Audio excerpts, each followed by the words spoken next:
l'ENPS, j'ai rencontré Eric Henry, qui était à l'époque président du syndicat des médecins libéraux. Et on s'est trouvé des points d'affinité autour de cette nécessité du travailler ensemble. L'association qu'il avait créée, qui s'appelait la Fédération bretonne interprofessionnelle de santé, sur le pays d'Auray, qui déjà était une espèce de prémisse de ce que sont aujourd'hui les CPTS. Dans toute son acception, notamment le tour de table, c'était déjà au médico-social, social, au politique, etc., avec l'idée de coordonner tout le monde autour de projets qui venaient répondre à des problématiques territoriales. Comme j'ai dit, le FBI portait déjà un peu tout ça en lui. Après, notre projet de PTA nous a conduit à rencontrer pas mal d'acteurs, notamment déjà les médico-sociaux. Donc, il y a déjà eu des rencontres, des réflexions, des groupes de travail qui étaient pressentis, des choses qui sont peu à peu agglomérées comme ça. On ne fédère pas les gens autour d'un accord et d'un contrat.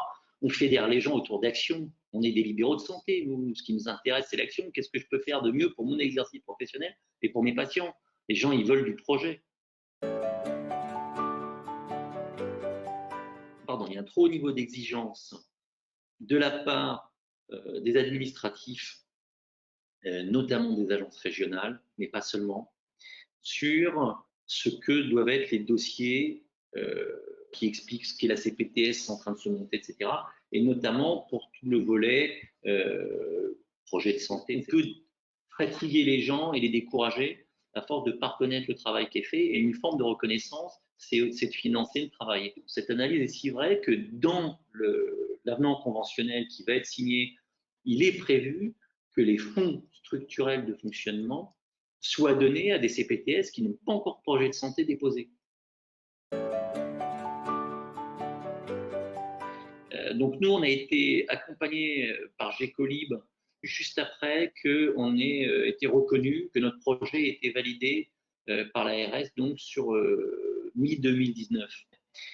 J'ai demandé à Hippocrate Développement de nous suivre, de nous accompagner pour la finalisation de notre projet de santé. Sur la dernière ligne droite, à partir d'octobre, tant l'ARS régionale, tant la DD, la direction des départementales, et la CPM du Morbihan, ils ont été super. Enfin, voilà, ça s'est très bien passé. Donc cet accompagnement, c'est une forme en quelque sorte d'acculturation au travailler autrement et au travailler ensemble et comment on va faire pour y arriver. Et ça, je pense qu'effectivement, beaucoup des acteurs en ont besoin pour étayer et asseoir leur envie de projet de CPTS. D'aider les porteurs de projets à trouver des coordinateurs. Parce que c'est un métier particulier qui émerge et ça va pas être facile de trouver des gens. Et je pense qu'on va très vite assécher le marché aussi là.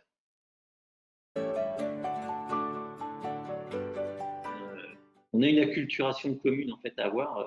Les autorités sanitaires doivent l'avoir et les autres acteurs comme les hôpitaux, comme les dispositifs d'appui à la coordination, tout le monde doit prendre l'habitude effectivement de, quand on veut solliciter les libéraux, ça passe potentiellement par la CPTS.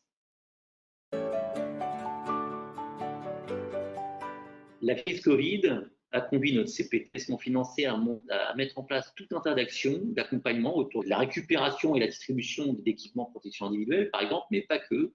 On a monté aussi des protocoles de coordination qu'on a proposés dans les cabinets, des protocoles de coordination entre les médecins et les infirmiers, des protocoles pour les médecins autour de 2 files de patients, ceux qui étaient potentiellement Covid, ceux qui ne l'étaient pas, etc. Sur la première vague, je parle de tout ça. Et donc, par exemple, je pense au foyer logement du Bosséno à Auray, 70 résidents. D'un seul coup, 54 patients positifs, 10 hospitalisations, on fait quoi? Et là, en 12 heures, la CPTS met en place un système avec un médecin coordinateur, un médecin clinicien, une infirmière coordinatrice et des infirmiers effecteurs d'actes de Covid, donc de surveillance Covid, H24 pendant plus de 3 semaines. C'est créer un répertoire des ressources pertinents qui nous permettent de mobiliser nos soignants et communiquer avec eux aussi.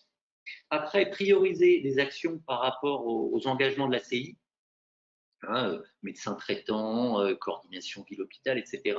Mettre en place les groupes de travail ad hoc solliciter les gens et faire travailler les groupes et trouver des solutions rapidement derrière et les rendre opérationnels. On a dit